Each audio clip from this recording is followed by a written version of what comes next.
Hey everyone, Ryan Young, KAATARO Jiu-Jitsu. I hope you're doing well. Today I wanted to do a video on egos in Jiu-Jitsu, in the class, on the mat, however you want to have it. And I think this is actually a pretty good time to do it since I had a young lady who messaged me about it today. She's actually somebody I met out on the West Coast who now lives on the East Coast who thought it would be a good topic to cover, as well as I kind of saw some activity in my studio the other day that I think would actually calls for it. So, first of all, what is KAATARO Jiu-Jitsu? We are the Jiu-Jitsu school that is the old school type Jiu-Jitsu school that was founded by Master Dave Kama. And for those of you who don't know Dave Kama, he is one of the Dirty Dozen members of Jiu-Jitsu, meaning one of the first 12 to receive his black belt. And he received it from Grandmaster Rickson Gracie himself. And he's been training for well over 30 years now, one of the oldest of the old school guys. And he is Rickson's representative for Gracie Jiu-Jitsu, you know, with Rickson retired and all. Rickson had very few black belts that he taught firsthand, right? You know, day in and day out. You know. And Dave, in my opinion, is probably one of the best that he's ever produced. Anyway, Dave has 3 studios. Studio number 1, which is our original studio, it's in Orange County, California. It's in Laguna Hills, near the city of Irvine. Our second campus is in Flower Mound, Texas, which is in the Dallas-Fort Worth area, and our third campus is in Austin, Texas, and that's actually in the city of Austin. So come by any one of our academies to come and visit and see if KAATARO Jiu-Jitsu is right for you. For those of you who are not near any of our campuses, you can also visit us online at KAATAROJujitsuOnline.com. And that's where you can see all our curriculum, and we are constantly adding to it. We've got the white to blue belt curriculum that you can work on. And keep in mind, those of you who have seen our other video on the need-to-know concepts of Jiu-Jitsu, all the need-to-know concepts are in your white to blue belt curriculum, modules 1 through 6. This is all stuff you need to know. It's not good to know stuff, it's need to know stuff, so that's very important. And in our blue to purple belt, a lot of it goes into, since all that's a need to know stuff in white to blue, what do we do in blue to purple? We don't do stuff you don't need to know. What we do is we teach you how to go deeper into those need to know concepts. And same modules 1 through 6 as well. All that's available online. You know, and Dave is building the purple belt curriculum as we speak. And we also have a section called class notes. And that's where you have a lot of the good to know stuff in there, as well as some enhancements to need to know concepts that were taught in class. And we thought, you know, we're filming the class, why don't we just share it with y'all?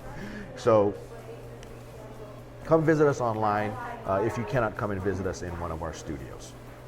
So, egos. You know, everybody, you know, very common cliche in Jiu-Jitsu is you need to check your ego at the door, right? But do people really do it? No. And when I say no, it's, you know, everybody wants to win. Anybody who is successful in Jiu-Jitsu wants to win. The real part that you need to kind of check yourself with is this a time in which I need to win, or is this a time in which I need to learn? Because often we're not learning when we're winning. Because if we're winning, that's really the payback for a job well done in practice. When you lose is when you think back, okay, why did I lose? What did I do wrong? What was the point of no return? What was the point at which things started to go south for me? Then you go back and reflect, and you think about it, and you then fix the problem. Now, somebody who has an ego problem would just be upset and, you know, just kind of stammer off and, you know, stamper off, whatever the word is, stomp off and just get all pissed off, you know. And I have seen those before where, you know, I have a particular student who's having a rough day for whatever reason, and this one was actually a brown belt from another school. Was training with one of our purple belts, couldn't pass his guard, got mad, and figured he was supposed to pass, right? Brown belt, you know, versus the purple belt who's much smaller than him but couldn't pass his guard. Got mad, grabbed the stuff and left, right? And stuff like that happens. It's just, we all have bad days, you know, like the old saying goes, right? Sometimes you're the hammer, sometimes you're the nail. And if you're the nail, you just got to kind of look back and go, okay, what am I doing wrong? And fix it. That's where you're checking your ego, where you're saying, okay, what am I doing wrong? Let me see what went on and let me fix it. The ego is what makes it so you cannot admit that you up, right? Because you're too proud, and that's one of the things that's very bad. It's pride, as you know, one of the is it one of the deadly sins, 7 deadly sins? I don't know. But what we're trying to do is we're not trying to be proud. We're trying to learn, because if we can learn, we can make ourselves better. So if you check your ego in that way, control it. Let your ego be for a match, a time that you have to win, right? And your ego will then be very healthy in that case. And a healthy ego makes it so you try harder. You don't ever want to show or seem that you're inadequate or you're not good enough. And it's an ego, a healthy ego, that helps you work to deal with that.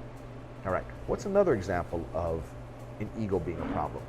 Well, when guys train with women, a lot of times, especially if you got a higher ranked woman and you got a guy, and no guy wants to lose to a girl, right? That's just kind of how it is, right? Remember about those high school wrestlers? I don't know if you ever heard about that. I'm thinking about it now, where before they had girls wrestling, they would have girls wrestling with boys, because there weren't enough girls to make a league in the high school wrestling arena.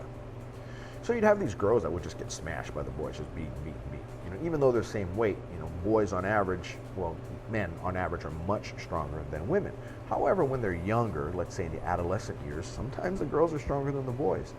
And the worst thing if you're a boy is to be beat by a girl, right? If you're the boy that ends up in a match against a girl, it's a lose-lose situation, right? If you're a guy and you're thinking like a guy. Because if you win, then it's, you beat a girl. If you lose, then it's, haha, you lost to a girl. You can't win either way. So as a result of that, we try even harder against a girl, because we certainly, we have to look at the worst of two evils. Is it worse to lose to a girl, or is it worse to beat a girl and be told you beat a girl? It's worse to lose to a girl. Now in Jiu-Jitsu, we're all adults here a lot of times, and let's say you're a white belt or even a blue belt, and you're coming in to a school and you're training with a female who's a purple or a brown belt, right? She outranks you, right? Then nobody wants to lose to a girl, so you're really gonna give it to her, especially since she's higher ranked than you, right? She should be able to handle it, right? And then you beat her, and then you think to yourself, wait a minute, I just beat a brown belt, but she's a girl. Now, women don't like it when guys think that way, and I get it, because they think to themselves, why do you have to be like that? And that's true. Why do you need to be like that? Just train. You get caught, you get caught. But at the same time, I get it. As a guy, I've never really had that problem getting beat by a girl, only because when I started, there really weren't any girls that trained, and by the time I came across a girl that trained, I was blue belt, maybe. So it wasn't really anything that I had to kind of deal with on a personal level, but I can see why it would be a problem. So in the studio, there was this one particular gentleman who was going particularly hard. We were doing our hard drills like we do in class, and he'd gone up against one woman, and he wasn't going easy on her.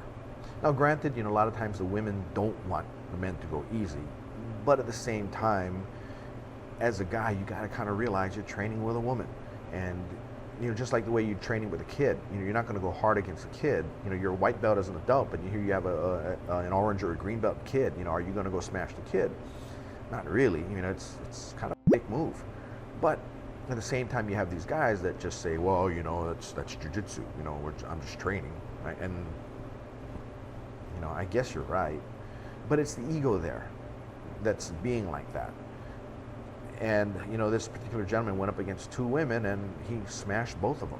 Did he need to? No, but he did anyway. So what happened was his third opponent was a blue belt just like him. So I yelled over to him and I said, that's a blue belt you're up against now, because we're not wearing belts during the summer, it's no gi. I said, that's a blue belt. Feel free to go hard on him. And he got his ego checked there. And this wasn't as if it was a veteran blue belt. He was a brand new blue belt. But it's when you're now you're training with a man.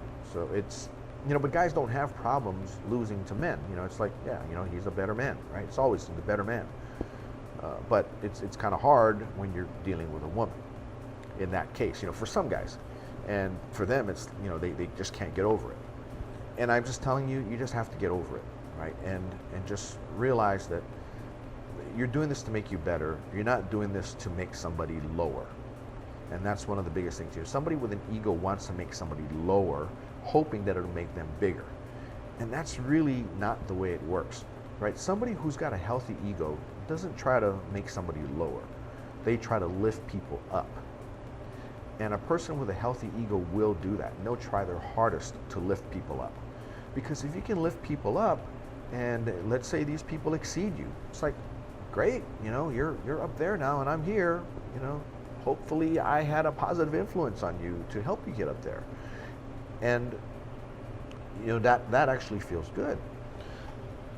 So with regard to your egos, men and women too, you know, a lot of times, you know, women, you know, they have healthy egos or, you know, strong egos, and it's a woman versus woman thing. And sometimes you have women who don't want to lose to anybody, man or woman, but, you know, by going through that quest to be an equal to a man, you know, I learned that the hard way years ago. Being a little guy, you know, me trying to be on an equal footing with, you know, guys that are 6 foot plus and 220, 230, and, you know, lean, not fat 220, 230, but strong guys, and try to be able to, you know, beat them all the time. You know, your body ends up breaking, and that's where I'd feel like I got run over by a truck, and, you know, I'd be out for, you know, several days and just thinking, oh man, why did I do that? And it's because my ego wouldn't let me realize what was going to be a Pyrrhic victory, right? I had to win at all costs, right? Those of you who don't know, a Pyrrhic victory is something where you won, but the cost of winning was so great, you pretty much lost. So, you know, try not to deal with Pyrrhic victories unless you have to, right? A Pyrrhic victory will be something that you would need to have in a street fight or a confrontation where you will fight with all you've got. Now, granted, you may take a beating, but you still won and prevailed. You know, those victories are the ones that you need to have. But in class, you don't want to be a cripple, and that's one thing that a bad and unhealthy ego will potentially get you into. You know, being a potential cripple. All at the hands of Jiu-Jitsu. And it's those types of situations that make Jiu-Jitsu look really bad. It makes people who do Jiu-Jitsu look like meatheads. And it's not really something that's good for the art in general, or for the sport side of it as well. So I hope this kind of helped to give you some perspective on how to temper your ego and how to use your ego to help you, but at the same time, learn how to check your ego to help you, right? You need that ego both ways. You need to back off of it sometimes, and you need to amplify it at other times. Use it to your advantage, whether it's going to help you to tone things down or whether it's going to help you to get better. If you made it this far, I really appreciate you for sticking by. Please like the video, and you know, that liking does kind of help us with the algorithms. At the same time, it does help to have our videos continue to pop up in your newsfeed. Also, if you haven't already, please subscribe and check that little bell to make sure that you see when our next video comes out. We try to have videos come out on Mondays, Mondays and Thursdays. So I don't know how regular I can be on that schedule, but I'm gonna try to make sure I have enough videos so that we can do videos for you on both Mondays and Thursdays. And once again, please come and join us, KAATARO.online.com. We'd love to see you there. Take care and happy training. Bye now.